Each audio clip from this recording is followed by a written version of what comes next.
우리는 그 어느 때보다 연결된 세상에 살고 있지만 역설적으로 그 어느 때보다 깊은 고립감을 느낍니다. 누군가를 사랑한다는 고백은 넘쳐나고 화려한 수식어들이 난무하는 시대입니다. 하지만 정작 그 사랑이 우리를 어떻게 변화시키는지에 대해서는 침묵하곤 합니다. 사랑을 뜨거운 감정이나 일시적인 위로로만 정의할 때 우리는 결국 채워지지 않는 갈증 앞에 서게 됩니다. 여기 우리가 알고 있던 사랑의 정의를 완전히 뒤집는 한 인물의 선언이 있습니다. 그는 사랑을 감정이 아닌 증명의 영역으로 끌어올립니다. 그가 말하는 사랑의 실체를 마주하는 순간 우리가 가진 외로움의 근원적 해결책이 보이기 시작합니다. 이 놀라운 반전의 이야기는 아주 익숙한 단어에서 시작됩니다. 사랑은 입술 끝에서 머무는 소리가 아니라 삶의 궤적으로 증명되는 실체입니다. 너희가 나를 사랑하면 나의 계명을 지키리라 는 말씀은 사랑의 무게중심을 감정에서 행동으로 옮겨놓습니다. 많은 이들이 사랑을 느끼고 싶어 하지만 정작 그 사랑이 요구하는 책임 앞에서는 머뭇거립니다. 진정한 사랑은 상대가 소중히 여기는 가치를 나의 삶으로 살아내는 결단에서 완성됩니다. 이것은 억지로 짊어지는 짐이 아니라 사랑하는 대상을 향한 가장 자연스러운 반응입니다. 이 반응이 시작될 때 비로소 우리는 보이지 않는 존재와 연결되는 첫 번째 단추를 꿰게 됩니다. 하지만 이 순종의 길은 결코 만만치 않기에 우리에게는 특별한 조력자가 필요합니다. 순종을 자유를 억압하는 족쇄로 오해하는 이들이 많습니다.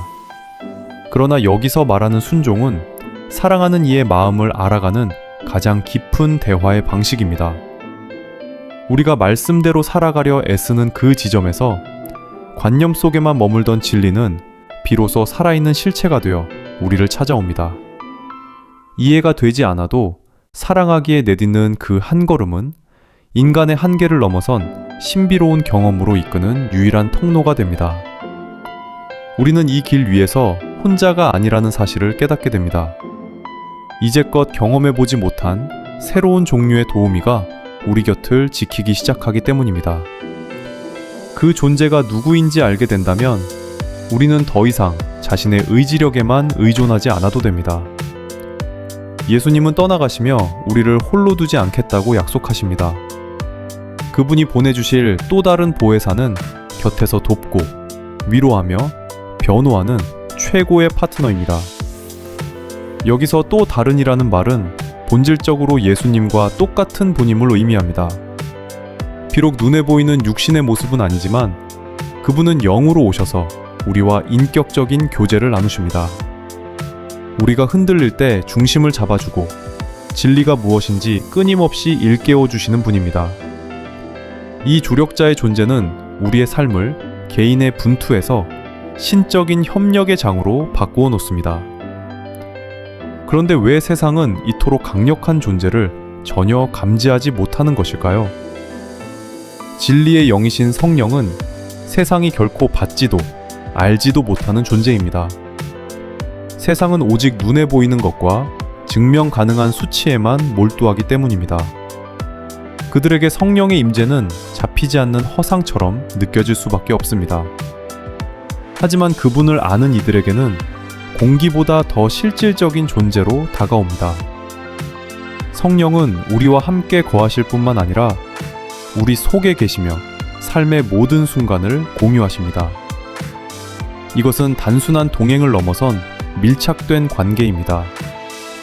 세상이 줄 수 없는 평안과 확신은 바로 이 비밀스러운 주파수를 맞춘 이들만이 누릴 수 있는 특권입니다. 이 강력한 연결감은 우리 내면의 가장 깊은 두려움을 하나씩 지워나갑니다. 인간이 가진 가장 근원적인 공포는 버림받는 것입니다. 아무도 나를 돌아보지 않는 고아와 같은 처지가 될까봐 우리는 끊임없이 무언가를 소유하고 증명하려 애씁니다. 그러나 주님은 내가 너희를 고아와 같이 버려두지 아니하겠다고 단언하십니다. 이 선언은 우리의 소속이 어디에 있는지를 명확히 해줍니다. 우리는 버려진 존재가 아니라 창조주의 세심한 돌봄 아래 있는 자녀입니다. 부활하신 주님이 성령을 통해 다시 오시겠다는 약속은 시간과 공간을 초월한 영원한 약속입니다. 이 약속을 믿는 순간 우리는 세상이 주는 외로움의 감옥에서 걸어 나올 수 있게 됩니다.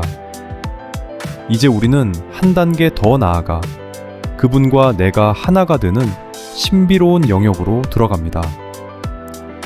내가 아버지 안에, 너희가 내 안에, 내가 너희 안에 있는 것을 너희가 알리라. 이 말씀은 인간의 논리로는 설명하기 힘든 존재론적 하나됨을 말합니다. 우리는 단순히 신을 따르는 추종자가 아니라 그분의 생명과 연합된 지체가 됩니다. 물방울이 바다에 섞이듯 우리의 삶은 하나님의 거대한 계획과 생명 안에 완전히 포개어집니다. 이 신비한 연합 안에서 나의 고민은 그분의 고민이 되고 그분의 승리는 나의 승리가 됩니다. 더 이상 나라는 좁은 틀에 갇혀 살 필요가 없는 이유입니다.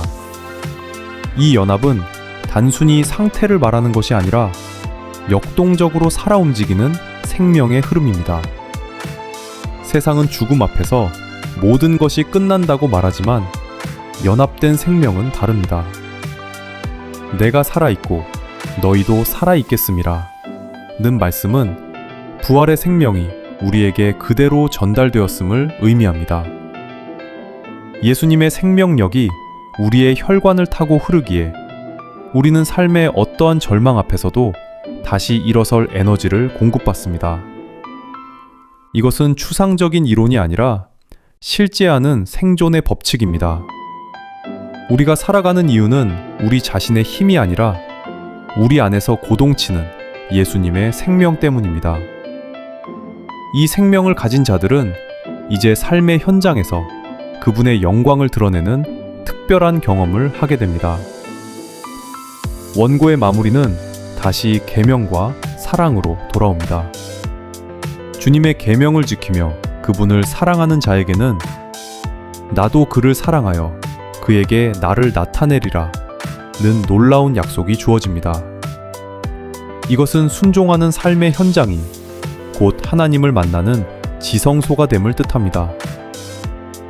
책 속에 문자로만 존재하던 하나님이 나의 일상과 선택 속에서 구체적으로 살아 역사하시는 분으로 자신을 드러내십니다. 이해되지 않는 상황에서도 사랑하기에 순종했던 그곳에서 우리는 비로소 살아있는 주님을 대면하게 됩니다. 사랑은 순종을 낳고 순종은 만남을 낳으며 그 만남은 우리를 영원한 생명으로 인도합니다.